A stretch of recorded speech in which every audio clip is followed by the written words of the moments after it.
Bakit hinding-hindi mawawala ang sikat ng Pilipinas sa buong mundo?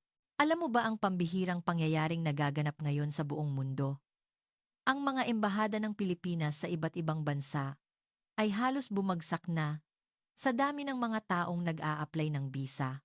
Ang mga tiket sa eroplano ay naging parang ginto at ang desperadong sigaw na gusto kong pumunta sa Pilipinas kahit ipagbili ko pa ang lahat ng ari-arian ko ay umaalingaw-ngaw sa buong daigdig. Ang init ng pagka-adik na ito ay sumakop maging sa isang marangal na pamilyang dugong bughaw sa England na kinikilala sa pagpapahalaga, sa tradisyon at dangal. Ang kanilang matigas ang ulo na ama ay nagsasabing, walang saysay na puntahan ang isang islang bansa sa malayong silangan. Ngunit nang tumapak siya sa lupa ng Pilipinas, ang kanyang pananaw ay biglang naglaho at sa huli, siya ay napaiyak. Ano ba talaga ang nasaksihan niya sa Pilipinas? At ano ang tunay na dahilan sa likod ng Pinoy fever na ito? Na maging ang BBC ay naglabas ng emergency special feature. Malalaman mo na ngayon ang Pilipinas na hindi mo pa nakikita, isang pambihirang pangyayari. Agawan sa tiket, agawan sa visa. Puno ng tao ang mga embahada ng Pilipinas sa buong mundo dahil sa pag-a-apply ng visa. Lumampas na sa 200,000 ang bilang ng mga dumarating sa NAIA, Ninoy Aquino International Airport, at Clark sa loob lang ng isang araw.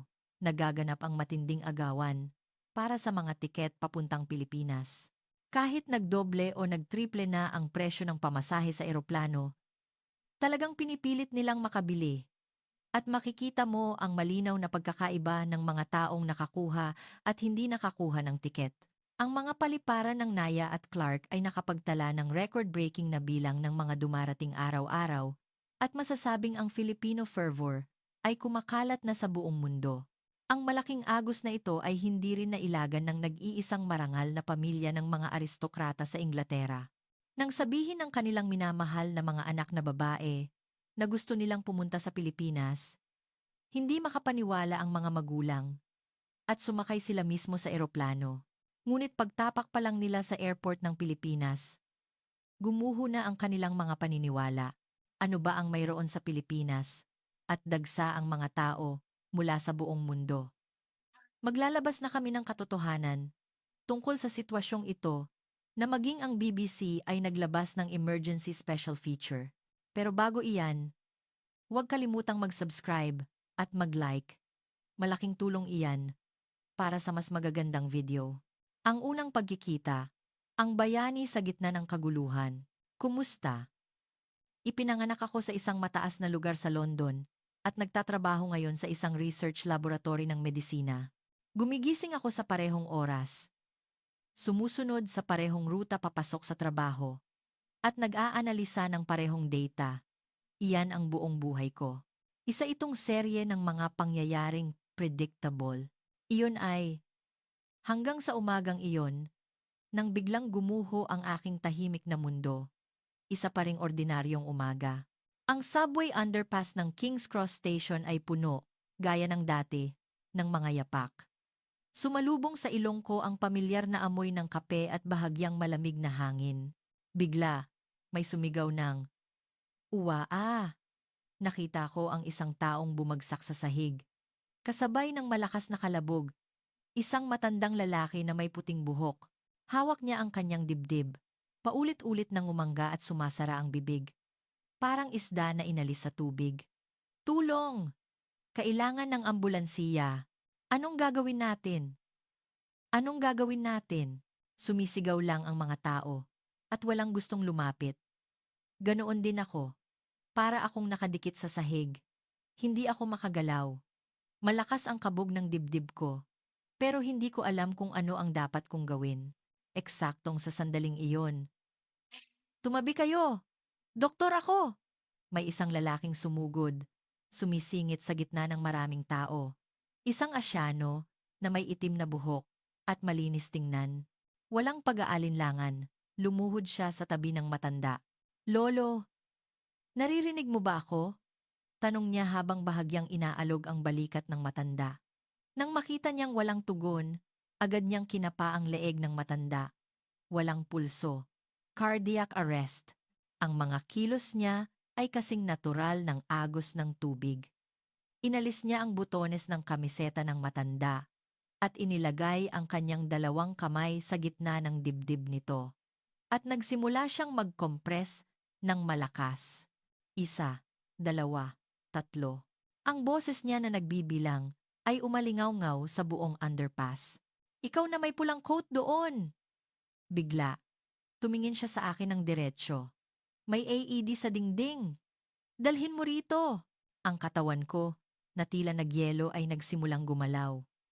Habang tumatakbo ako dala ang mabigat na makina, patuloy siyang nag-chest compression. May mga butil ng pawis sa noo niya, ngunit hindi man lang natinag ang paggalaw ng kamay niya. Magaling.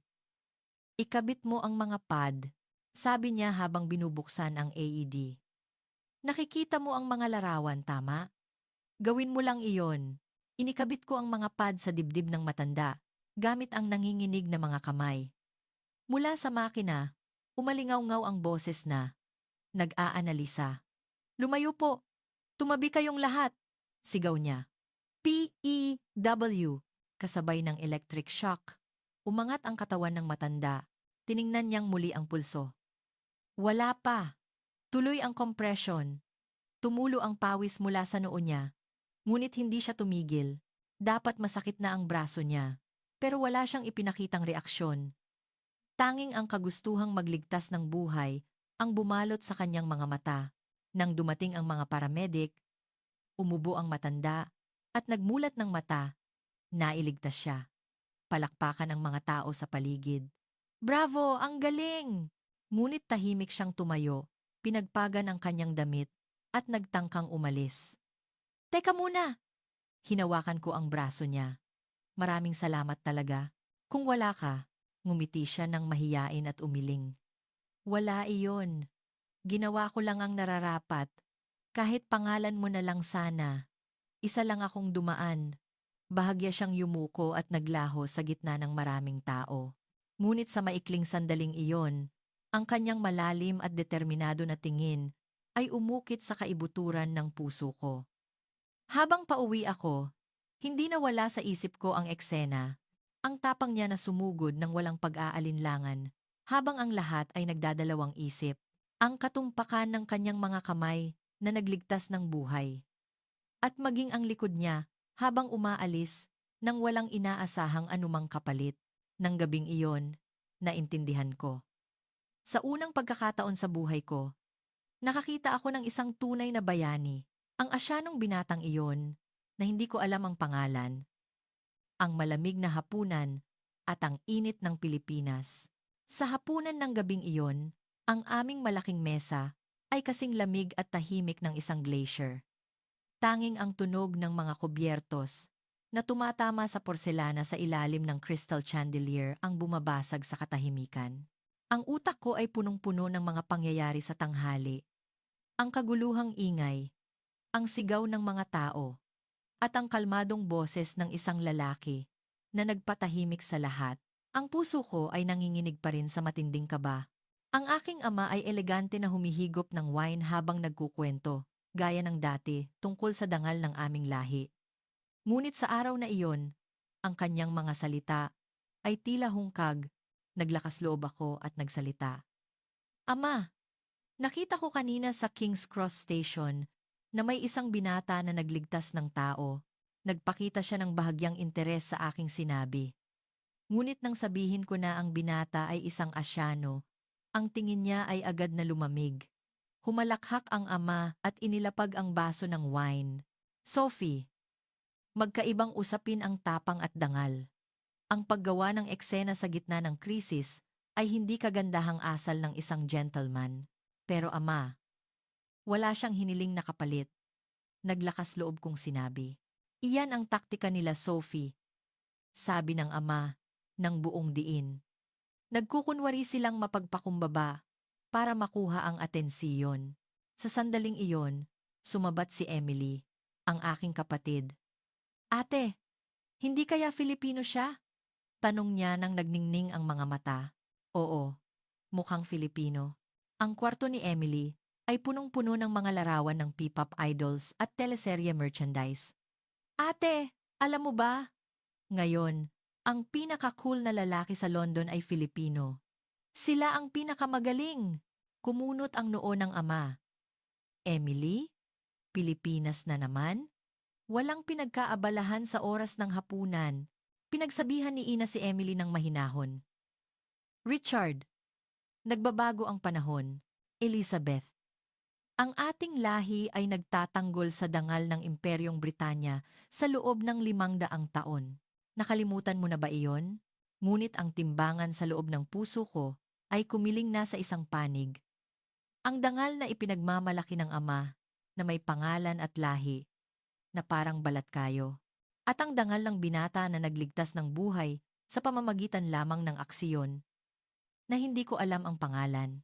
Naramdaman ko na hindi na ako mananatili sa mundo ng ama. Hindi ko pa rin alam ang pangalan ng lalaking iyon. Ngunit naramdaman ko na ang buhay ko ay nagsimula nang umago sa isang bagong direksyon. Ang ikalawang himala, ang pamilyar na boses. Pagkaraan ng ilang araw, sinagot talaga ako ng tadhana. Nang sumapit ang weekend, tumawag ang kaibigan kong si Olivia.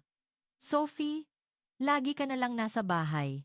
Kailangan mong maramdaman ang init ng mundo paminsan-minsan. Dinala niya ako sa stadium ng Stamford Bridge. Isa itong malaking laban ng Premier League. Chelsea versus Manchester United. Puno ang stadium ng sigawan ng mahigit 40,000 manonood. Halos masira ang tenga ko. Tumakbo ang mga manlalaro sa field. At sumigaw ang mga tao habang umiinom ng beer. Eksaktong sa sandaling iyon. Uwaa! Anak ko! May sumigaw sa harapang hilera. Isang lalaking mukhang 6 na taong gulang ang namumutla at hawak ang kanyang lalamunan. Max! Max! Agad na pinaghahampas ng ama ang likod ng bata. Huminga ka. Parang awa mo na. Ngunit ang bata ay ngumangalang at hindi na makagawa ng tunog. Isang piraso ng hotdog, ang ganap na nakabara sa lalamunan niya. May doktor ba rito? Doktor! Umiiyak na sumigaw ang ina. Ang mga tao sa paligid ay naglabas lang ng cellphone at nagvideo o nagpanik sa loob lang ng ilang sandali. Namutla na ang labi ng bata. Eksaktong sa sandaling iyon. Tumabi kayo. Narinig ko ang pamilyar na boses. Ang taong tumakbo habang itinutulak ang mga tao. Itim na buhok. Mabilis na kilos. Hindi kaya. Siya ang binata sa subway. Agad niyang naintindihan ang sitwasyon. Hinawakan niya ang balikat ng ama at sinabing, Doktor ako. Tumabi kayo. At walang pag-aalinlangan. Inakbayan niya ang bata mula sa likod. Kinuha niya ang katawan ng bata sa tamang anggulo. At inilagay ang kanyang kamao sa ilalim ng solar plexus ng bata. Unang pag-compress. Walang reaksyon. Ikalawang pag-compress. Wala pa ring lumalabas. Nanahimik ang grandstand. 40,000 katao ang huminto sa paghinga, nakatingin sa isang bata at sa isang binata. Cough. Kasabay ng tunog na iyon, lumabas ang piraso ng hotdog mula sa bibig ng bata. Uwaa! Umiyak ang bata. Nailigtas siya. Max, mahal ko! Niyakap ng ina ang bata. Hinawakan ng ama ang kamay ng binata at paulit-ulit na yumuko. Salamat po! Maraming salamat! Iniligtas mo ang anak ko. Pumalakpak ang buong stadium. May sumigaw, Bayani! Bravo! Ipinakita sa malaking screen ang replay ng eksena.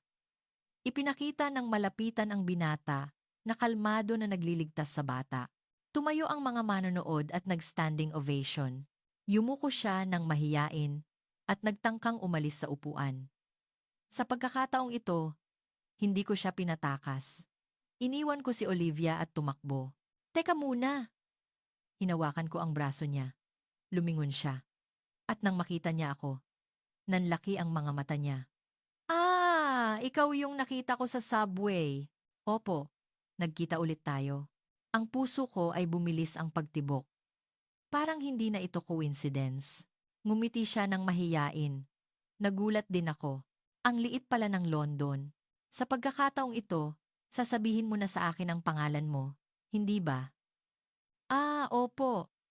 Ako si Miguel. Miguel Santos. Ako si Sophie. Sophie Windsor.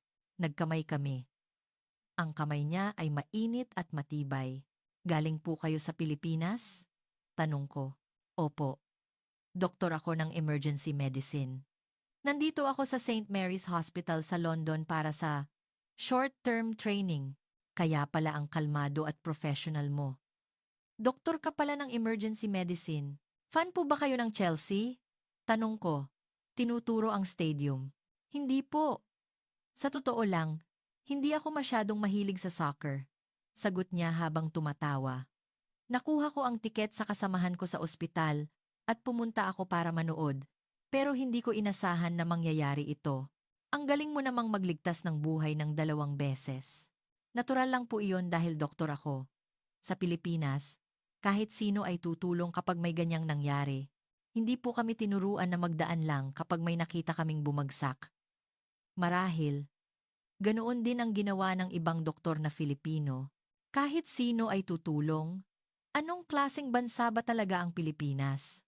Pwede mo po bang ibigay sa akin ang contact number mo? Hindi ko inasahan na lalabas iyon sa bibig ko. Pagkasabi ko niyon. Nagulat ako at tinakpan ko ang bibig ko. Ngumiti siya at inabot sa akin ang cellphone niya. Siyempre po, isang karangalan. 2 beses na nagkita nang hindi sinasadya at bawat pagkikita ay sa eksena ng pagliligtas ng buhay. Ito ba ay coincidence lang o tadhana? Ngunit may isang bagay na sigurado. May feeling ako na ang pagkikita na ito ay tuluyang magbabago ng buhay ko. Ang pagtuklas sa katotohanan, pagtanaw ng utang na loob. Nang umuwi ako dala ang contact number ni Miguel, 3 araw akong nakatitig lang sa cellphone ko. Binubuksan ko at isinasara ang message screen. Nanginginig ang mga daliri ko. Kumusta? Si Sophie ito. Isinulat ko at binura. Naaalala mo pa ba ako? Isinulat ko at binura ulit. Naramdaman ko ang takot na baka gumuho ang ligtas kong mundo kapag kinontak ko siya. Biglang umalingaw-ngaw sa tenga ko ang boses ng ama.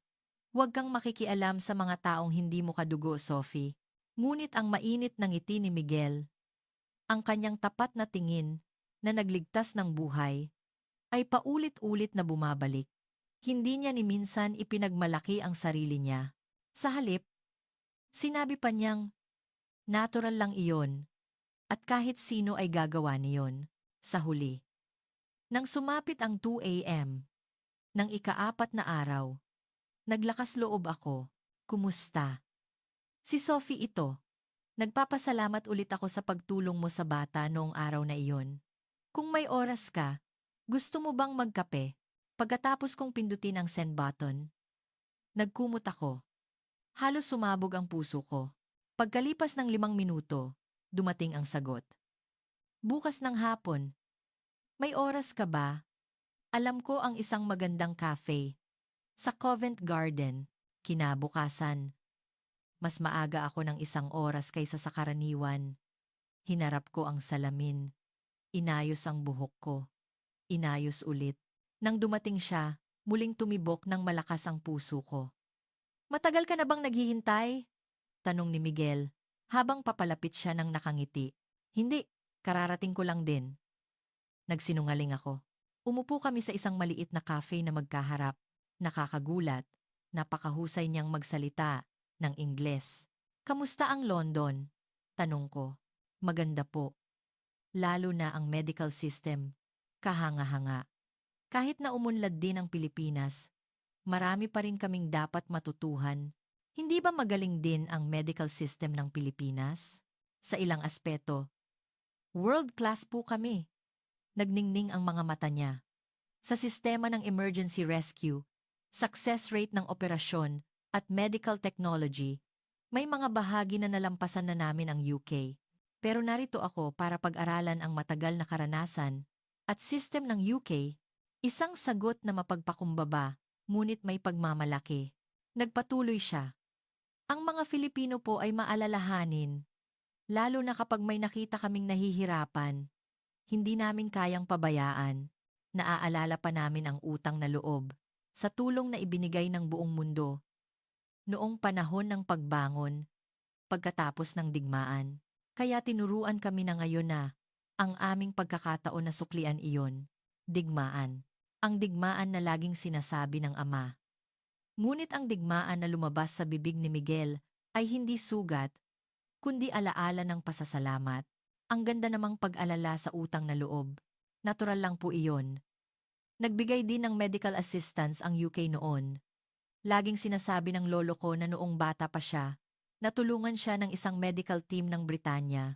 Biglang uminit ang dibdib ko. Akala ng ama na ang Pilipinas ay isang islang bansa lang na malayo. Ngunit naaalala nila ang tulong na ibinigay noon. 3 oras kaming nag-usap.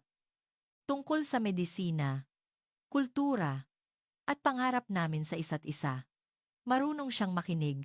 Taos-puso siyang sumasimpatiya sa mga sinasabi ko. At minsan ay nagtatanong siya ng matatalinong katanungan. Sophie, bakit mo pinili ang medical data analysis? Sa totoo lang, gusto iyon ng ama ko. Sabi niya, iyon daw ang isang stable at disenteng trabaho. Ikaw? Iyon ba talaga ang gusto mong trabaho? Walang sino man ang nagtanong sa akin yan. Nag-alinlangan ako saglit at sumagot. Sa totoo lang, gusto kong tulungan ang mga tao ng direkta sa field. Gusto kong maging doktor. Pero sabi ng ama ko, walang class na magtrabaho ang babae na may maruming kamay. Naging seryoso ang ekspresyon ni Miguel. Sa Pilipinas, maraming babaeng doktor ang successful. At sila ay mga taong may pinakamataas na dignity at respeto. Ang aking pag-alis. Pagtuklas. Sa pusong Filipino, mula noon, madalas kaming nagkikita. Kapag day off niya, pumupunta kami sa museum at naglalakad sa tabi ng Thames River. Nagpakita siya sa akin ng isang bagong mundo. Pagkalipas ng 2 linggo, naglakas loob ako at sinabi sa ama, Ama, may gusto po akong lalaki. Inilapag ng ama ang diaryo at ngumiti. Ganoon ba? Sino? Anak ng isang lahi sa Oxford? Hindi po. Doktor po siya. Isang doktor na galing sa Pilipinas. Nahulog sa sahig ang tasa ng tsaa. Crash! Umalingaw-ngaw ang tunog sa dining room. Ano? Pilipinas. Iyang islang bansa sa malayong silangan. Naging pula ang mukha ng ama. Ama, developed country na po ang Pilipinas. Ibang kultura. Bakit ka makikipag-ugnayan sa lalaking galing sa ganoong lugar? Sa sandaling iyon, sumabat si Emily. Papa, alam mo ba kung gaano kaunlad ang Pilipinas? Economic powerhouse iyon. Elizabeth, ngunit ang pagkamuhi ng ama ay kasing tigas ng pader. At ng gabing iyon, nagdesisyon akong harapin ang ama. Sa unang pagkakataon, pagkatapos ng pagtatalo namin ng ama, nag-iwan ako ng kasinungalingan sa unang pagkakataon. Pupuntahan ko si Olivia, ama. Sa totoo lang, pupuntahan ko si Miguel. Naramdaman ko ang guilt, pero mas nangingibabaw ang kilig. Ang nakilala kong si Miguel sa Westminster Abbey ay nakasuot ng casual na damit, jeans at puting shirt. Pero bakit ang cool pa rin niyang tingnan ngayon? Ako ang magiging tour guide mo sa London, Sophie. Sabi niya nang nakangiti. London tour? Hindi ba dapat ako ang gumagabay sa iyo? Hindi, hindi. Gusto kong ipakita sa iyo ang isang special na London na natuklasan ko. Naglakad kami sa tabi ng ilog. Tinitingnan niya talaga ang London gamit ang mata ng isang traveler. Alam mo ba ang bridge na iyan? Turo ni Miguel sa Millennium Bridge. Nang buksan iyan noong 2000. Sobrang nanginginig daw kaya isinara agad pagkatapos ng 2 araw. Nagbukas lang ulit pagkatapos ng 2 taon na repair. Paano mo nalaman ang ganoong detalye? Ang mga Filipino po, kapag nagta-travel, nag-aaral ng mabuti. Mula sa kasaysayan ng bansa hanggang sa masarap na kainan, perfect naming inaaral. Sabi niya, habang tumatawa, tinatawag namin iyon na Mas Pinoy pa sa Pinoy kahit turista. Nang dumating kami sa South Bank, naamoy namin ang pagkain ng street food. Walang pag-aalinlangan. Bumili si Miguel ng Indian curry, Spanish paella, at pad thai, at kinain namin ng magkasalo. Pwede bang ihalo ang mga ito at kainin? Tanong ko nang nagulat. Walang hangganan ang pagkain. Kung masarap, iyon ang mahalaga. Sa Pilipinas, pumasok na ang lahat ng uri ng pagkain sa mundo. Makakakain ka ng pagkain mula sa buong mundo sa Manila. Ang kanyang flexible na pag-iisip ay nakakapagpabago. Hinding-hindi kakainin ng ama ko ang street food. Ngayon, pupunta tayo sa lugar na gusto ko talagang ipakita sa iyo. Dinala ako ni Miguel sa isang maliit na Filipino restaurant sa isang sulok ng Soho. May hand-painted sign sa labas. Ito ang pinakamasarap na Filipino restaurant sa London. Pwede mo itong tawaging maliit na Pilipinas. Pagpasok namin, bumalot sa amin ang mainit na hangin, ang amoy ng adobo, at ang masiglang boses ng mga nag-uusap sa Tagalog. "Welcome, Miguel!" Bati ng may-ari ng masaya. "Ngayon, kasama ko ang kaibigan ko, si Sophie." Sabi ni Miguel ng mahiyain. "Ay, ang ganda. Banyagang tao. Pero kakain ba ng pagkaing Pinoy?" "Siyempre, ipapatikim ko sa kanya," sagot ni Miguel. Pumila sa mesa ang mga pagkain. Adobo, sinigang, crispy pata, at halo-halo bilang panghimagas. Lahat ba ito ang basic? Tanong ko nang nagulat. Sa Pilipinas, kultura na namin ang kumain ng magkakasalo. Malungkot po kasi ang kumain ng mag-isa. Tinuruan ako ni Miguel kung paano humawak ng chopsticks o baka kutsara at tinidor na lang ito para sa Pinoy food. But let's stick to the original's chopsticks motif for the new culture experience.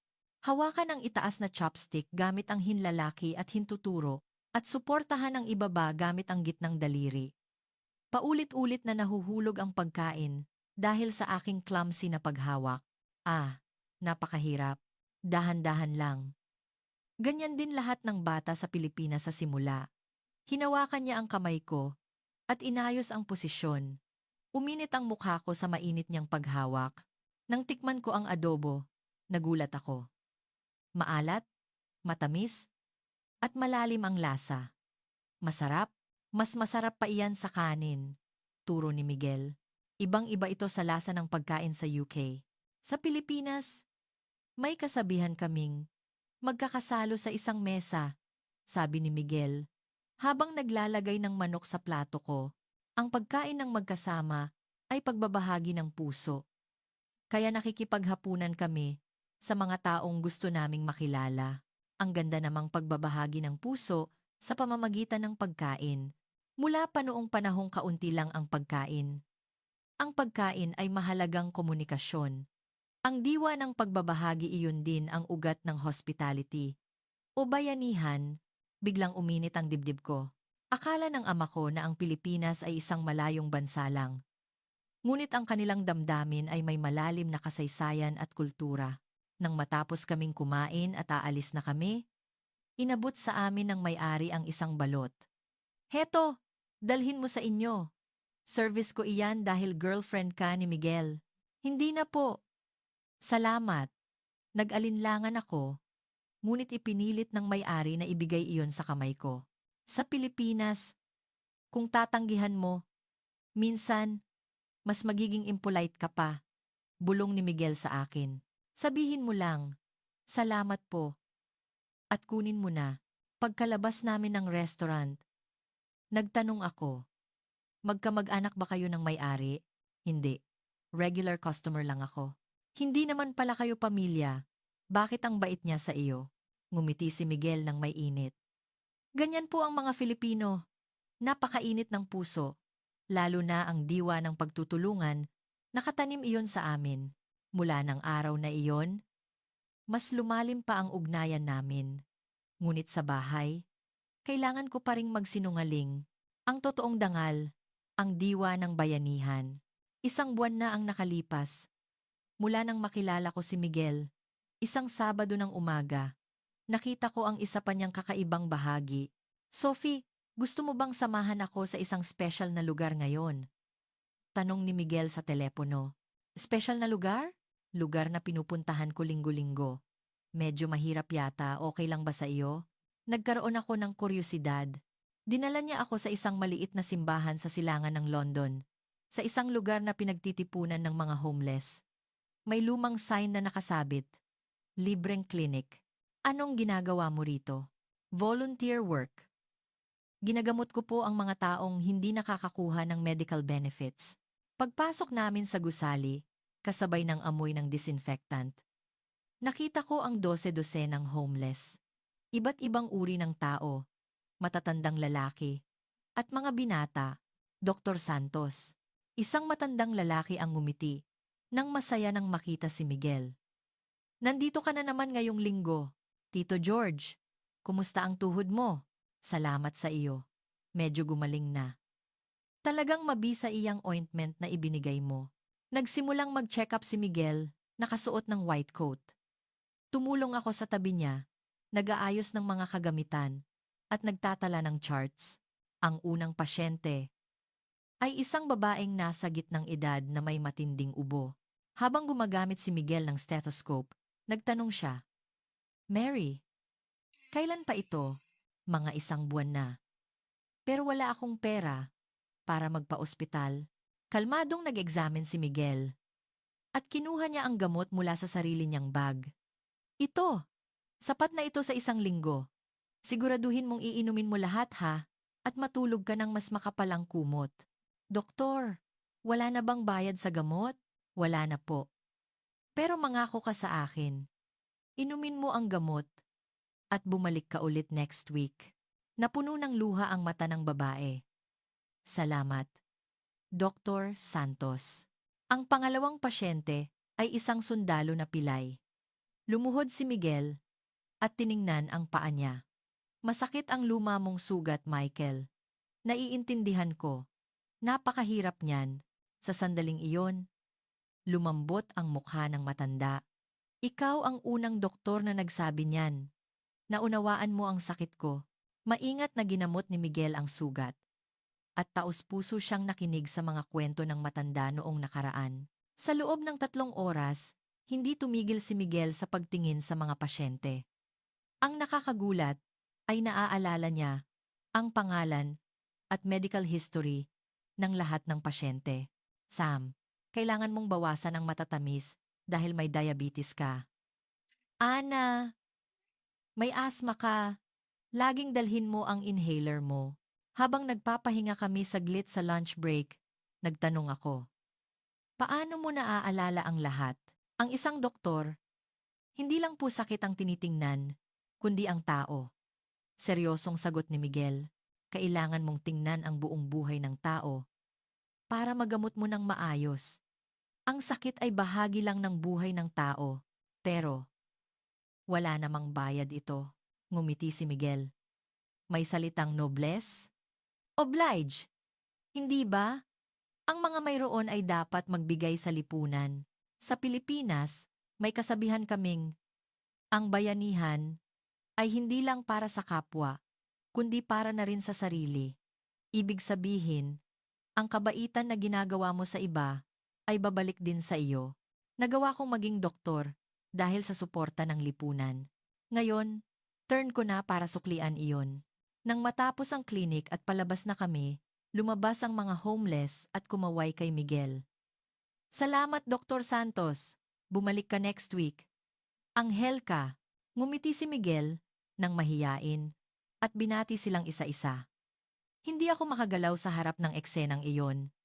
Napuno ng init.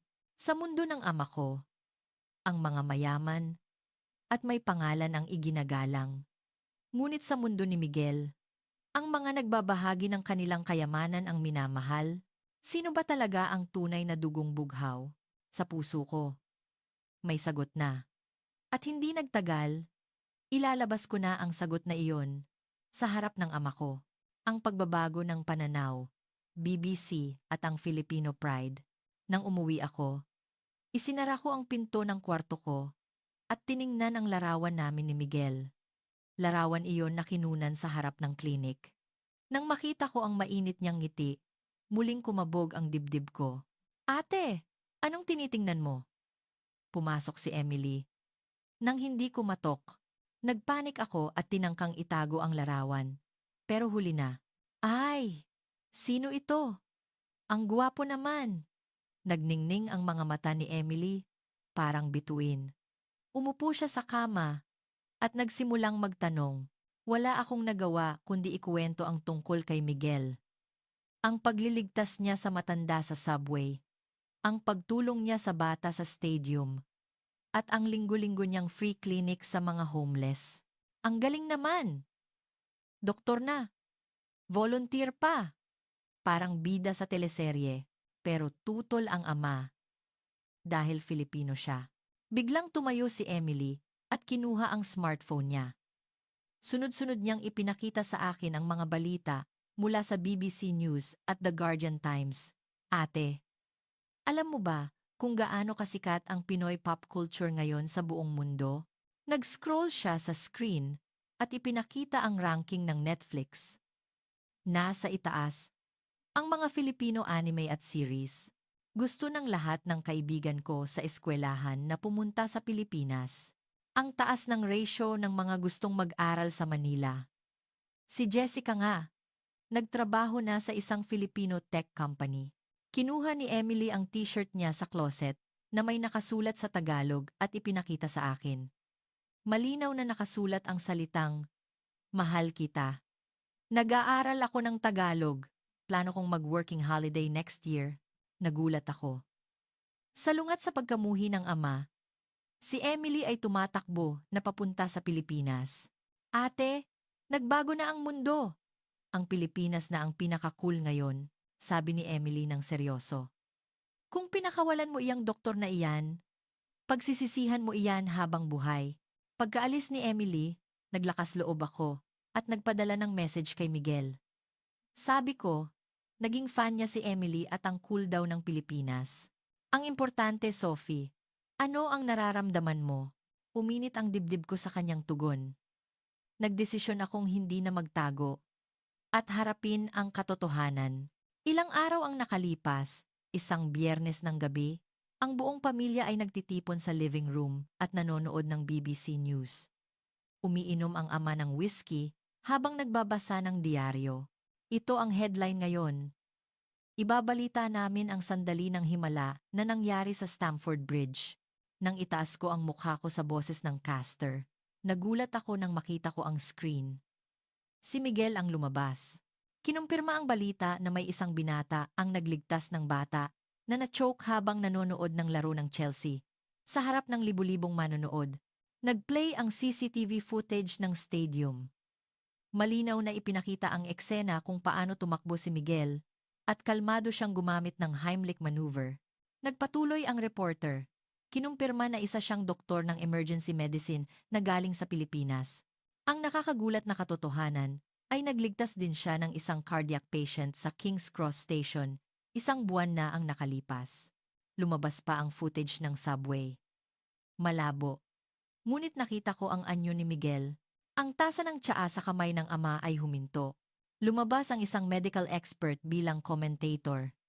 Ang antas ng emergency medical ng Pilipinas ay world-class. Mabilis at tumpak ang kakayahan nilang magbigay ng lunas. Mayroon kaming dapat matutuhan. Inilapag ng ama ang diaryo at mataman siyang tumingin sa screen. At bumulong siya ng mahina. Ang binatang iyon, hindi lang pala salita, kundi aksyon talaga ang ginawa para magligtas ng tao. Ang boses ng ama ay may halong pagkagulat sa halip na pagkamuhi. Ito ang sandali na nagkaroon ng unang lamat ang pader ng kanyang pagkamuhi. Humanga si ina. Napakagaling na binata. Sa sandaling iyon, biglang tumingin sa akin ang ama. Sophie, ang lalaking madalas mong kasama kamakailan siya ba iyan? Bumagsak ang puso ko. Paano niya nalaman? Makikita iyan sa ekspresyon mo. Sabi ng ama ng dahan-dahan. Araw-araw kang lumalabas, na parang lumilipad. Ama, pasensiya na po. Pero, itinaas ng ama ang kamay niya at pinutol ang sinasabi ko. Nagkaroon ng mahabang katahimikan. At nagsalita siya. Dalhin mo siya rito. Ha? Hindi ako makapaniwala. Gusto kong makita siya ng personal at kumpirmahin kung totoo ba ang sinasabi sa balita o mayroon siyang ibang balat kayo. Nang gabing iyon, tinawagan ko si Miguel. Gusto kang makita ng ama ko. Sa wakas, dumating na ang sandali. Sa halip masaya siya. Mas maganda nga na magpakilala ako ng formal. Ang formal na pagpapakilala, respeto, at pagtanaw ng utang na loob. Ang hapunan ng Biyernes, 7 p.m., ang naging takdang araw. Tumunog ang chime. Kasabay niyon, tumunog din ang puso ko. Nang buksan ko ang pinto, nakita ko si Miguel na nakatayo.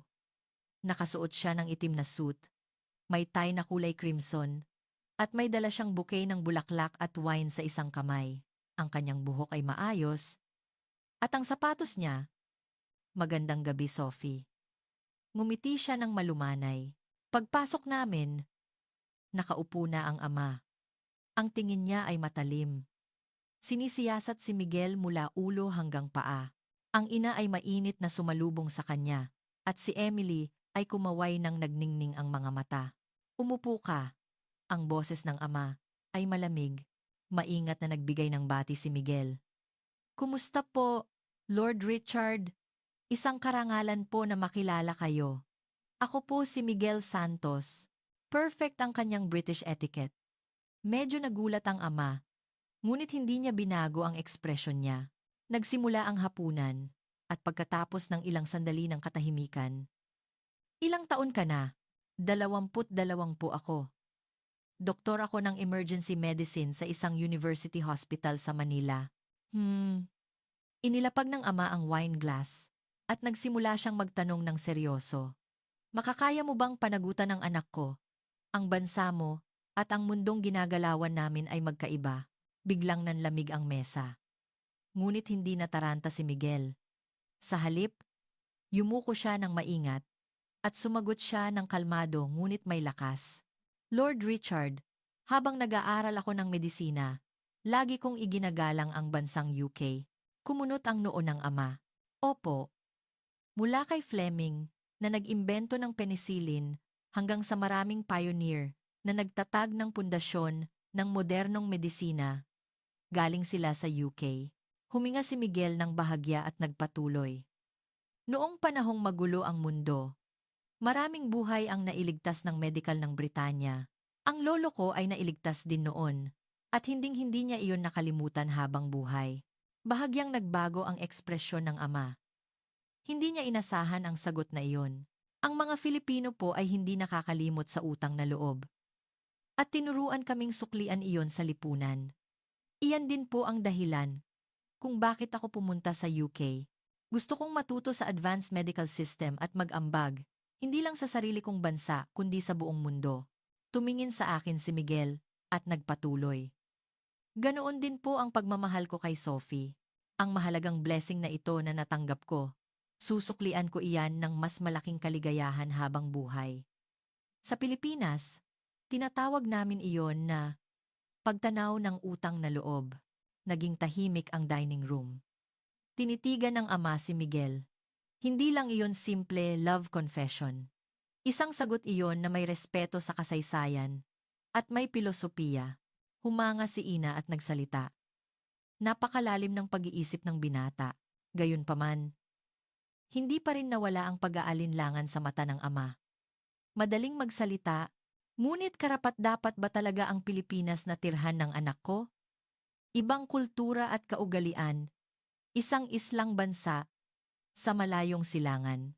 Ang Pilipinas po ay isa sa mga pinakaligtas at pinakaunlad na bansa sa mundo ngayon. Sinasabi pa ngang mas ligtas ang Manila kaysa sa London. World-class din ang ekonomiya. Tumigil sa pagsasalita ang ama. Mukhang naguguluhan siya sa katotohanan na mas umunlad ang Pilipinas kaysa sa inaasahan niya. Sa sandaling iyon, biglang tumayo si Emily. Papa, huwag mo namang husgahan sa luma mong kaalaman at prejudice. Emily, bakit hindi na lang tayo pumunta sa Pilipinas at tingnan ng personal Makikita natin sa sarili nating mga mata. Isang nakakagulat na suhestiyon, ngunit sa isang banda, iyon ang pinakasiguradong solusyon. Mag-family trip tayo sa Pilipinas! Sigaw ni Emily ng masaya. Ako na ang mag-aayos lahat. Mula sa tiket ng eroplano hanggang sa hotel. Tiningnan ng ama si Emily ng gulat. Ngunit sa sandaling iyon, nagsalita si Miguel. Magandang ideya po. Ako po ang gagabay sa inyo. Gusto kong ipakita sa inyo ang tunay na Pilipinas. Naging matalim ang tingin ng ama. Ang Pilipinas na gusto mong ipakita, iyon ba? Hindi po. Buong lakas na sagot ni Miguel. Ang Pilipinas po na ganoon talaga. Ang liwanag at ang anino. Lahat. Nagkaroon ng mahabang katahimikan. At lumabas sa bibig ng ama, ang isang hindi inaasahang salita. Sige. Nanlamig ang mesa sa isang salita ng ama. Kung ganoon, pupunta tayo sa Pilipinas. Hahayaan kong hatulan ng sarili kong mga mata. Talaga? Papa, best ka talaga! Sumigaw si Emily. Ngumiti rin si Ina. Kahit nagulat, yumuko ng malalim si Miguel. Salamat po, Lord Richard. Huwag ka munang magpasalamat. Hahatulan ko kung pagsisisihan ko ba o hindi. Malamig pa rin ang ama.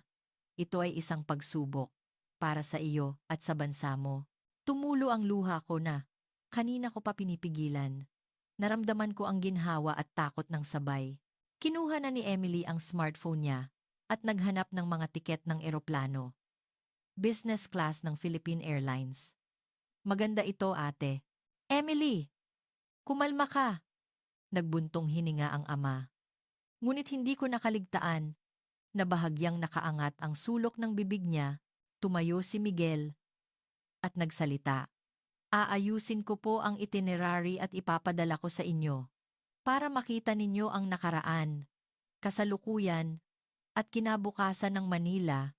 Pagkaalis niya, nag-ingay si Emily sa living room. Ate, pupunta tayo sa Pilipinas, talaga, ngunit nag-aalala ako. Kung hindi naabot ng Pilipinas ang inaasahan ng ama, matatapos ang relasyon namin ni Miguel. Ang pagtungtong sa lupa ng Pilipinas. Ang unang mabuhay. Ilang araw ang lumipas, gabi bago kami umalis patungong Pilipinas. Nakatayo ako sa harap ng salamin at tiningnan ang sarili ko. Isang ekspresyon na may halong takot at kilig. Paano kung ang Pilipinas ay ang lumang lugar na iniisip ng ama, ngunit sa parehong sandali, naalala ko ang anyo ni Miguel. Ang kanyang sincerity na nagligtas ng buhay. Ang kanyang puso sa pagboboluntaryo. At ang kanyang magalang na kilos. Imposibleng maging masamang lugar ang bansang nagpalaki sa ganoong tao. Bumukas ang pinto ng kwarto ko at pumasok si Emily. Ate, hindi ako makatulog. Ako rin. Medyo kinakabahan. Umupo si Emily sa tabi ko. Ate, huwag kang matakot. Ang Pilipinas ay talagang amazing na bansa. Ako ang maggugaranti niyan. Bakit ka sigurado? Tiningnan ko ang mga reaksyon ng mga dayuhan sa internet. Nagugulat daw sila kapag pumupunta sa Pilipinas, sobrang unlad, ligtas, at ang babait ng mga tao. Walang tigil si Emily sa pagsasalita. Ligtas daw na sumakay ng taxi ang babae mag-isa sa gabi, at kung mawala mo ang wallet mo, ibabalik daw. Malinis ang subway, at masarap ang pagkain. Pero, paano kung disappointed ang ama? Hindi disappointed, ate. Kundi shocked! Mas futuristic pa iyan kaysa sa London. Sa sandaling iyon, pumasok si Ina. Gising pa pala kayo. Umupo siya sa gilid ng kama ko. Sophie, huwag kang masyadong mag-alala. Ang ama mo, sa huli, ay aaminin ang katotohanan. Pero Ina, sobrang tindi ng prejudice ng ama. Maniniwala siya sa makikita ng sarili niyang mga mata.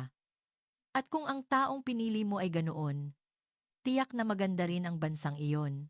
Ina, gusto mo rin ba si Miguel? Ngumiti si Ina. Makikita ko sa mga mata niya. Taimtim siya at walang kasinungalingan. Ina, bakit mo sa tingin mo biglang nagbago ang isip ng ama? Nag-isip si Ina saglit at nagsalita. Ang ama mo ay gumagalang sa mga taong umaaksyon. Ang pagliligtas ni Miguel ng buhay ng 2 beses at ang buong lakas niyang pagsasalita ng kanyang pananaw sa araw na iyon. Iyon ang nagpaiba sa isip niya. 2 AM na. Hindi pa rin ako makatulog. Nakita ko ang night view ng London sa labas ng bintana. Pagkalipas ng 24 oras, nasa Manila na kami. Sa bansa ni Miguel, ang Pilipinas na ipinagmamalaki niya, nagdesisyon ako. Hindi ako matatakot. Hahatulan ko, hindi sa prejudice ng ama, kundi sa sarili kong mga mata. Naramdaman ko na ang biyaheng ito ay tuluyang magbabago ng buhay ko. At tama ang feeling na iyon. Ang unang pagkabigla. Manila, ang dambuhalang. Lunsod, pagkatapos ng 6 na oras na biyahe, dumating kami sa Naiya. Mula pa lang nang magbukas ang pinto ng eroplano, nagsimula na ang pagkabigla. Mabuhay sa Pilipinas, isang robot ang sumalubong sa amin. Isang tunay na robot. Isang puting humanoid robot ang gumabay sa amin sa suwabeng Ingles. Ang immigration area po ay nasa doon. Enjoy po kayo sa inyong biyahe, sumigaw si Emily. Ang galing! Robot! Tunay na robot! Tahimik na tumingin ang ama sa paligid.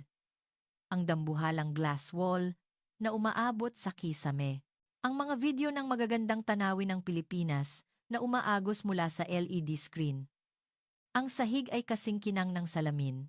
Dumating kami sa immigration area. At mabilis ang pila. Please scan your passport. Ginabayan kami ng staff.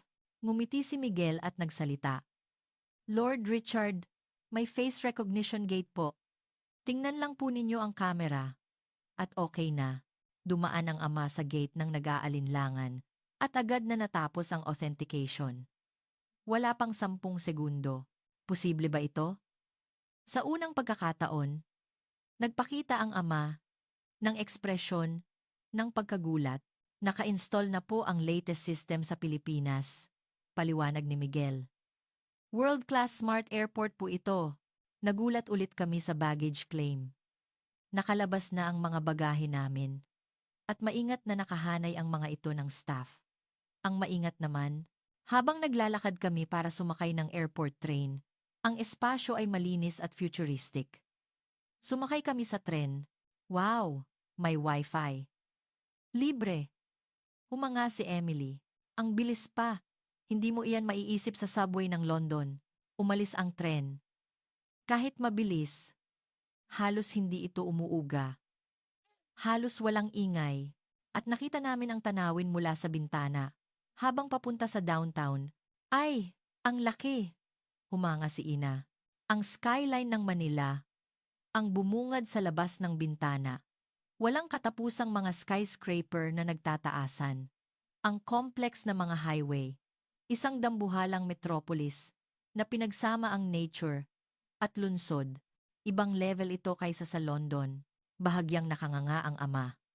At bumulong siya ng mahina. Mas malaki kaysa sa London. Ang isang salita na iyon ay sumasaklaw sa lahat. Ang pagkabigla na ang lunsod, na totally ruined sa digmaan ay naging isang dambuhalang lunsod na lumampas sa London. Ang populasyon po ay 14 milyon. Paliwanag ni Miguel. Kung isasama ang metro area, aabot po iyan sa 30 milyon. Ito po ang pinakamalaking urban area sa mundo. 30 milyon? Tanong ng ama. Opo, higit sa 1/4 ng populasyon ng Pilipinas ay narito. Nang dumating kami sa Manila Central Station, nagulat ulit kami. Ang istasyon mismo ay parang isang dambuhalang artwork.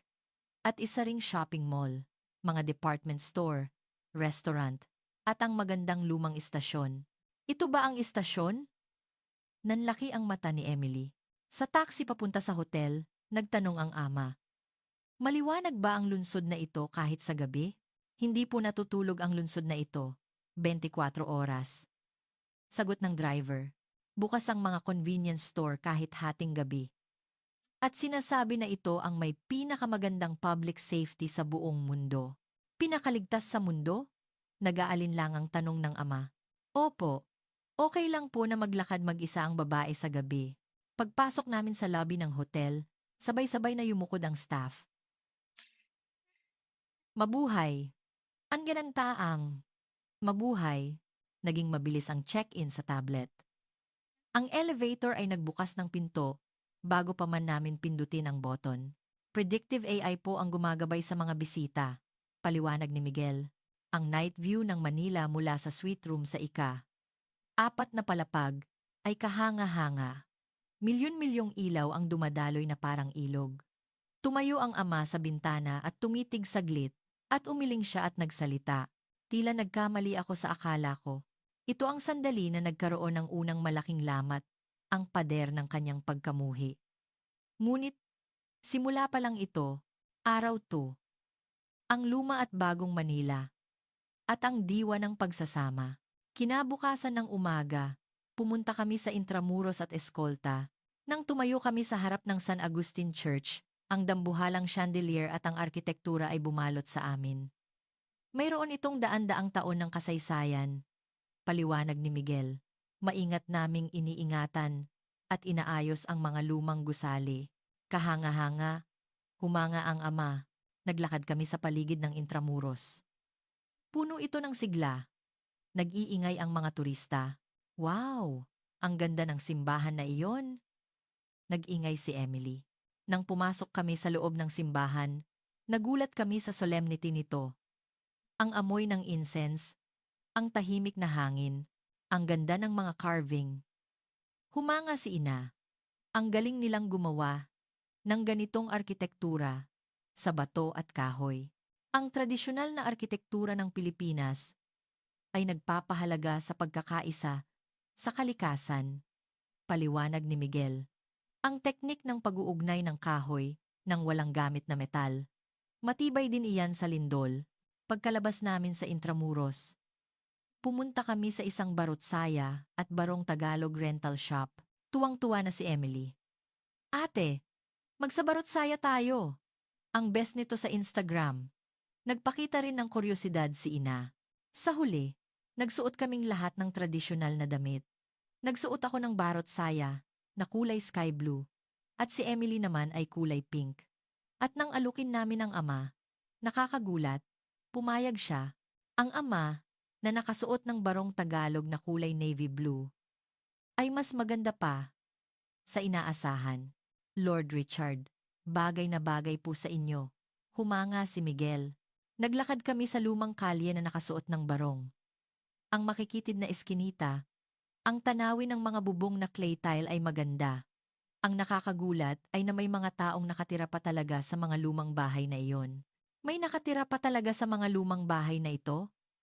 Tanong ni ina. Opo, modern po ang loob, pero pinapanatili ang panlabas na anyo. Pumasok kami sa isang tradisyonal na halo-halo shop. Tikman po ninyo ang halo-halo at kakanin. Alok ni Miguel. Ang balanse ng matamis na halo-halo at ang malinamnam na kakanin ay perfect. Kakaiba. Humanga si Emily. Sa sandaling iyon, narinig namin ang mga dayuhang turista sa kabilang mesa na nag-o-order sa Tagalog. Salamat po. Masarap. Nag-aaral ang mga dayuhan ng Tagalog? Nagulat ang ama. Dahil sa interes sa kultura ng Pilipinas, dumarami po ang mga dayuhan na nag-aaral ng Tagalog. Sabi ng may-ari, ng may pagmamalaki. Malaki rin po ang epekto ng teleserye at P-pop. Pagkatapos, pumunta kami sa isang old school na lechon restaurant. Ang crispy na balat ng lechon. Ito ang tunay na lechon. Tumango ang ama habang kumakain ng lechon na balat. Lasa ng raw ingredients ang nangingibabaw. Pagkatapos, bumisita kami sa National Museum. Nakita namin ang artifacts, paintings, at ang delicate art ng Pilipinas. Tingnan ninyo ang painting na ito, humanga si ina. Ang detalye, ang ganda. Nang pabalik na kami sa hotel, kinagabihan, nagsalita ang ama. Hindi ko alam na pinahahalagahan pala ng Pilipinas ang kasaysayan ng ganito. Akala ko, isang comfortable na bansa lang. Nang gabing iyon, nagpadala ng message si Miguel sa akin. Kumusta po ang araw ninyo? Kumusta po ang araw ninyo? Parang nagbukas na ang puso ng ama. Ganoon nga. Unti-unti nang gumuguho ang pader ng prejudice. Araw 3. Ang kinabukasan ng Manila at ang BPO Tech Powerhouse. Sa ikatlong araw, pumunta kami para tingnan ang kasalukuyan ng Manila. Ang una naming destinasyon ay ang Bonifacio Global City, BGC. Ito po ang sentro ng business at lifestyle, paliwanag ni Miguel. Ang planning po nito ay katulad ng sa Singapore. Mas matataas kaysa sa mga gusali sa London. Humanga si Emily. Mabilis kaming umakyat sa observation deck ng isang skyscraper. Halos sumakit ang tenga ko sa sobrang bilis. Wow! Ang Manila na nakita namin mula sa observation deck ay kahanga-hanga. Isang lungsod na walang katapusan.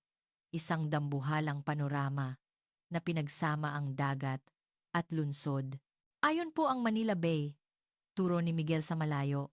Malapit po ang Manila sa kalikasan at lungsod. Naglakad kami sa glass floor area at kinabahan din ang ama. Ligtas ba ito? Tempered glass po. Okay lang po kahit sumakay ang elephant. Pumunta kami sa Ayala Triangle at Makati CBD. Ang dami ng tao sa intersection ay kahanga-hanga. Kahanga-hanga na nakakalakad ang ganito karaming tao nang hindi nagbabanggaan. Sabi ng ama habang nag-observe. May order. Sikat po ang mga Filipino sa disiplin nila sa buong mundo, paliwanag ni Miguel. Pagkatapos, bumisita kami sa showroom ng mga latest Filipino tech products. Lahat ba ito ay gawang Pilipinas? Nagulat si Ina. Mga camera, gaming console, robotics technology. Ang Pilipinas po ay isang tech powerhouse, paliwanag ng staff ng may pagmamalaki. Hinawakan ng ama ang isang latest drone. At humanga! Posible pala ang ganitong technology? Ang galing! Pagkatapos ng hapunan, dinala kami ni Miguel sa isang cafe na bukas 24 oras. Alas, 10 na ng gabi, pero puno ang cafe ng mga taong nag-aaral at nagtatrabaho. Masipag po ang mga Filipino, sabi ni Miguel. Sa kabilang mesa, may mga dayuhan na nag-aaral ng Tagalog. Bakit ka nag-aaral ng Tagalog? Tanong ni Emily. Gusto kong magtrabaho sa isang Filipino BPO company. Sagot ng isang binata na Amerikano. Gusto ko ang kultura ng Pilipinas, ligtas ang public safety, at masarap ang pagkain. Dagdag ng isang babaeng Pranses. Anime, game, fashion, lahat cool. Pagkalipas ng alas, 11 ng gabi, maliwanag pa rin ang kalye. Mga convenience store, restaurant, karaoke lahat bukas.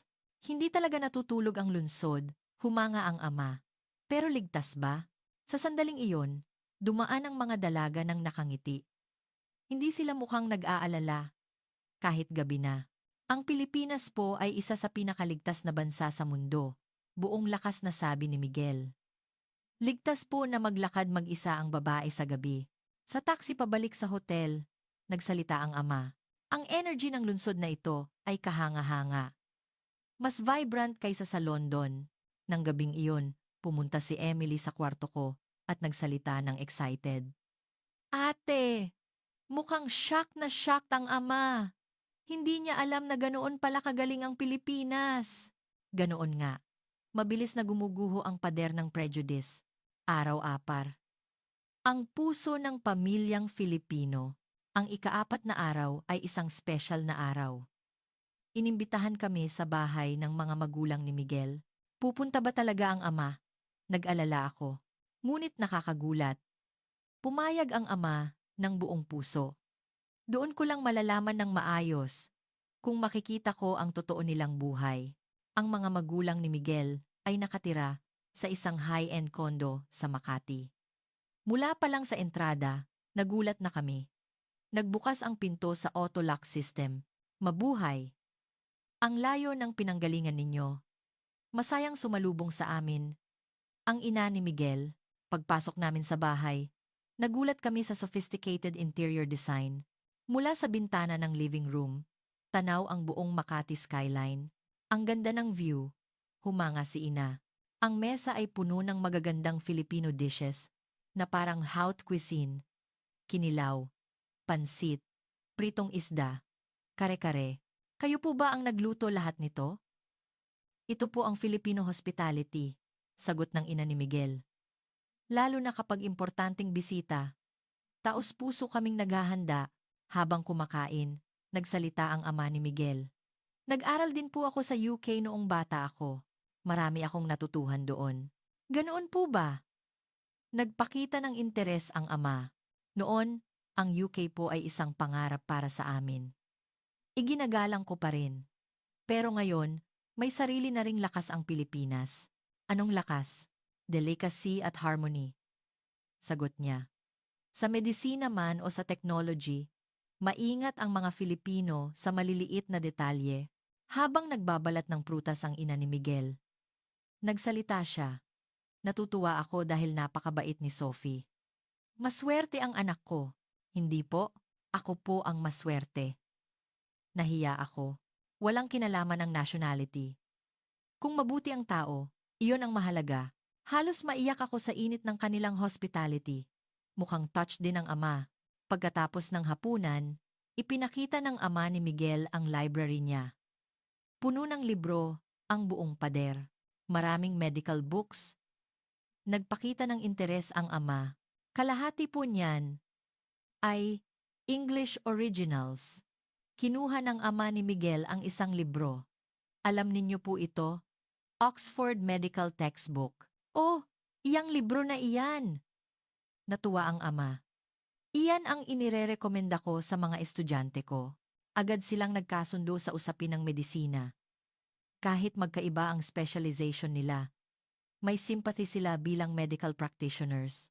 Nang aalis na kami, nagbigay ang ina ni Miguel ng souvenir.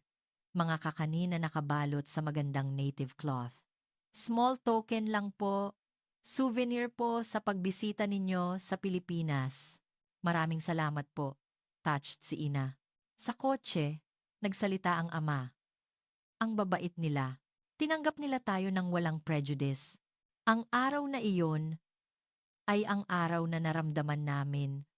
Ang pusong Filipino, huling gabi. Manila Bay, Sunset Cruise, at ang pagtatapos ng pagsubok sa huling gabi. Dinala kami ni Miguel sa isang special na lugar, isang cruise ship sa Manila Bay. Ito po ang pinakamagandang lugar para makita ang night view ng Manila, sabi ni Miguel. Nang umalis ang barko, bumungad sa amin ang night view ng Manila na parang isang panorama. Ang kislap ng SM Mall of Asia area, ang mainit na ilaw ng mga skyscrapers, ang ningning ng Roxas Boulevard. Hindi ka panipaniwala. Humanga ang ama. Ito ang bansa na bumangon pagkatapos ng digmaan. May live music sa barko. Harmony ng tradisyon at modernismo. Humanga si Ina. Sa sandaling iyon, tumigil ang musika at dumilim ang ilaw. Nagtaka ako nang biglang tumama ang spotlight sa akin at lumuhod si Miguel sa harap ko. Nanginginig ang boses ni Miguel. Mula nang makilala kita, Sophie, tuluyang nagbago ang buhay ko. May hawak siyang maliit na velvet box sa kamay niya. Sing-sing iyon. Sa magandang lungsod na ito, sa bayan ko, may gusto akong itanong sa iyo. Pakakasalan mo ba ako? Tumulo ang luha ko. Ang mga tao sa paligid ay huminto sa paghinga, nanonood. Opo, opo, nang sumagot ako, na puno ng palakpakan at sigawan ang loob ng barko. Nanginginig ang kamay ni Miguel habang isinusuot niya ang singsing at tumagal iyon. Pasensiya na. Nanginginig ako. Ngumiti si Miguel. Nang mahiyain, nanginginig din ako. Sabi ko, habang umiiyak, sa sandaling iyon lumapit ang ama. Kinabahan kaming lahat. Ano kaya ang magiging reaksyon ng ama? Inilagay ng ama ang kamay niya sa balikat ni Miguel. Gagawin ko po ang best ko. Seryosong sagot ni Miguel. Tumingin sa night view ng Manila ang ama at nagsalita. Nagkamali ako. Ang bansang ito ay talagang kahanga-hanga. Nagpatuloy ang ama. Ang dangal pala ay hindi galing sa lahi, kundi sa aksiyon. Gaya mo. At gaya ng mga tao sa bansang ito, niyakap din ako ni Ina. Congratulations, Sophie. Nakakita ka ng napakabuting tao. Naghahanda na si Emily sa pagkuha ng larawan.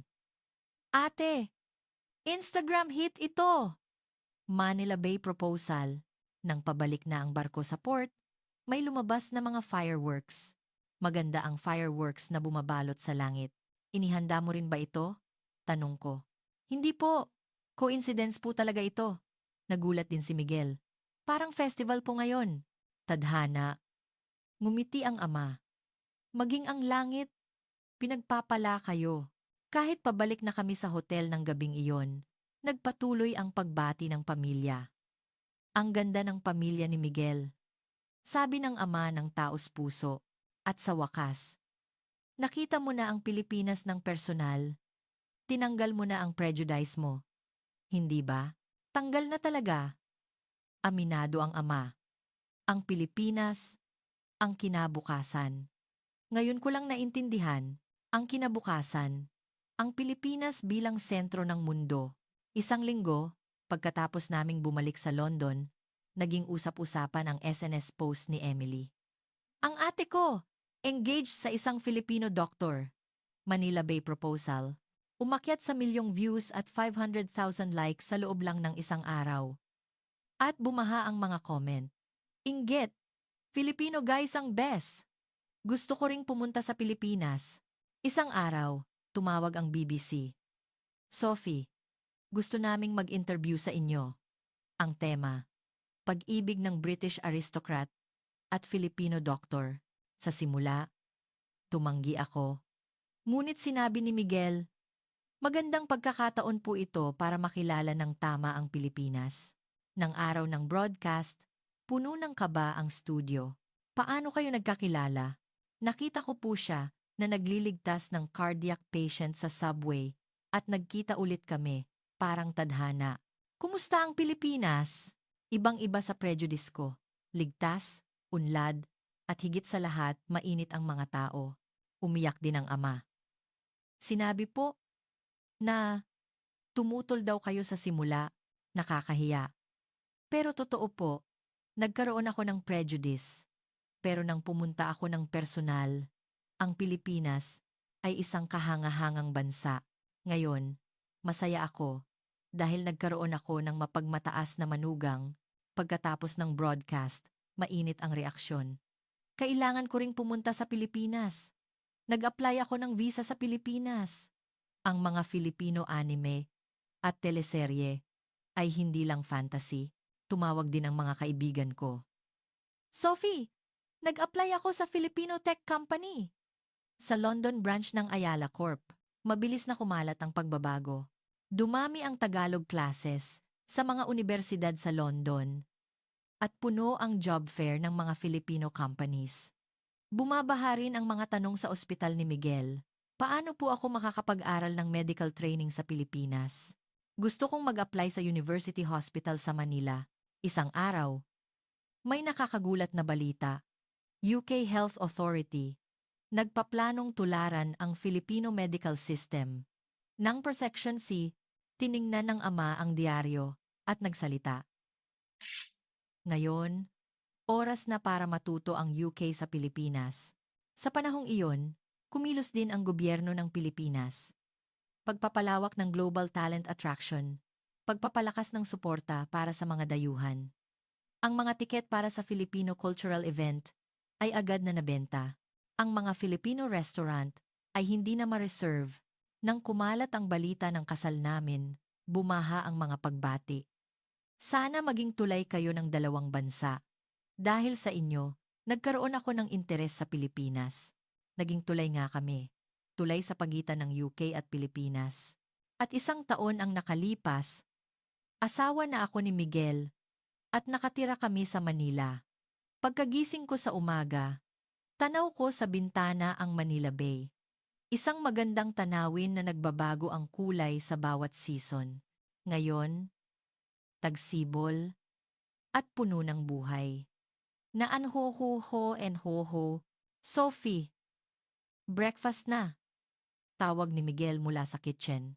Ang mesa ay puno ng toast at kape. At masasarap na prutas ng Pilipinas. Nang buksan ko ang TV, lumabas ang BBC News. ang pag-a-apply ng visa sa Pilipinas, muling nagtala ng all-time high. Nag-massively increase ang mga dumarating sa NAIA at Clark. Nagpatuloy ang caster. Nagtitipon ang mga kabataan mula sa buong mundo sa Pilipinas. Naging lupa ng oportunidad ito sa lahat ng aspeto. Edukasyon, medisina, technology, kultura, nagbago ang screen. At ipinakita ang Philippine Airport. Mga kabataan mula sa iba't ibang bansa ang lumalabas sa immigration gate nang may excited na ekspresyon. Gusto kong magsimula ng business sa Pilipinas. Sabi ng isang binata na Amerikano, gusto kong matuto ng Filipino beauty technology. Masayang ngumiti ang isang babaeng Pranses. Nakapasa ako sa Engineering Institute ng Manila. Sabi ng isang binata na Indian ng may pagmamalaki. Marami na kaming kaibigan na dayuhan ngayon. Si James, classmate ko sa Oxford, ay nagtatrabaho sa isang Filipino IT company at si Marie, galing sa Sorbonne, ay nagtatrabaho sa isang Filipino cosmetics company. Ang Manila na ang sentro ng mundo, sabi ni James. Ipinagmamalaki ko na magtrabaho rito. Pumunta rin si Emily sa Pilipinas noong nakaraang taon. Nag-aaral siya sa isang Tagalog language school. Ate, nakapasa ako sa Tagalog Proficiency Test N2. Nagmalaki si Emily. Halos Filipino ka na. Natural lang. Magtatrabaho ako sa isang Filipino company next year. Madalas ding bumibisita ang mga magulang namin sa Pilipinas. Ang ama, ngayon, ay nag-enjoy na sa Filipino coffee. Ang lalim talaga ng lasa ng kape na ito. Sabi ng ama, habang may hawak na tasa, para na po kayong Filipino father-in-law. Tumawa ang ama ni Miguel. Nagtatrabaho ako ngayon sa International Medical Cooperation Team. Nag-aasikaso ako ng training para sa mga medical professional na dumarating mula sa buong mundo. Ngayon, may 30 tao mula sa UK ang dumating para mag-training. Gusto naming matuto sa Filipino medical system. Ang robot surgery technology ay kahanga-hanga. Ang emergency rescue coordination ay napaka-efficient. Naramdaman ko ang pagmamalaki. Ang Pilipinas na ang bansang nagtuturo ngayon. Sa hapon, naglalakad kami ni Miguel sa tabi ng Manila Baywalk. Iyon ang lugar kung saan ako nag-propose. Hindi ka nagsisisi? Tanong ni Miguel. Hindi.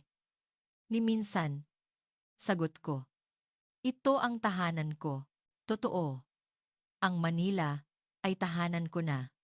Ang mga mababait na kapitbahay, ang convenient system, ang perfect na lunsod, ang masarap na pagkain, at higit sa lahat, may kinabukasan dito. Ang lungsod ay puno pa rin ng mga dayuhan na may dalang mga pangarap. Sa cafe, naririnig ang iba't ibang wika, at sa university campus, nag-iiba-iba ang kulay ng balat ng mga estudyante. Ang Pilipinas, na ang sentro ng mundo. Humanga si Miguel. Opo. Ngayon, nakatingin ang buong mundo. Sa Pilipinas, ang bansa na bumangon mula sa digmaan, naging economic giant, may mataas na antas ng edukasyon, at world-leading na kultura, at higit sa lahat, ang bansa na buhay ang puso ng bayanihan. Ito ang Pilipinas. Ang night view ng Manila ay kumikinang sa labas ng bintana. Ang energy ng lungsod na ito, na umaapoy na parang apoy, ay umaakit sa buong mundo. Maswerte ako. Dahil nakilala ko si Miguel, at nakilala ko ang hangang bansang ito. Ngunit ngayon, alam na ng lahat, ang sentro ng kinabukasan, ang lupa ng oportunidad, ang lugar kung saan natutupad ang mga pangarap iyan ang Pilipinas. Mahal kita. Pilipinas. Bulong ko. Dahil ito na ang bansa ko. Hanggang dito na lang ang kwento ni Sophie. Ang anak ng isang British aristocrat. Kumusta? Nakita ninyo ang pamilyang dugong bughaw ng England na puno ng prejudice ay nagbago ng 180 degrees ng personal nilang maranasan ang Pilipinas. At ngayon, ang katotohanan, nadagsa ang mga kabataan mula sa buong mundo sa Pilipinas para sa oportunidad. Ang Pilipinas ngayon, na binuo ng sipag ng mga pioneer noong nakaraan, ay naging isang developed country na sinasamba at gustong matutuhan ng buong mundo. Ang bansang ito na ginawa ninyo, ang anyo ng Pilipinas na ipinagmamalaki natin sa ating mga anak. Kung gusto mong ibahagi ang pagmamalaki sa Pilipinas, pakiusap, mag-subscribe, at mag-like. At kung may gusto kang sabihin sa pamilyang ito, mag-iwan ng comment. Magkikita tayo ulit sa isa pang kwento na mas nakakaantig ng puso. Naghatid kami ng inspirational story. Salamat po.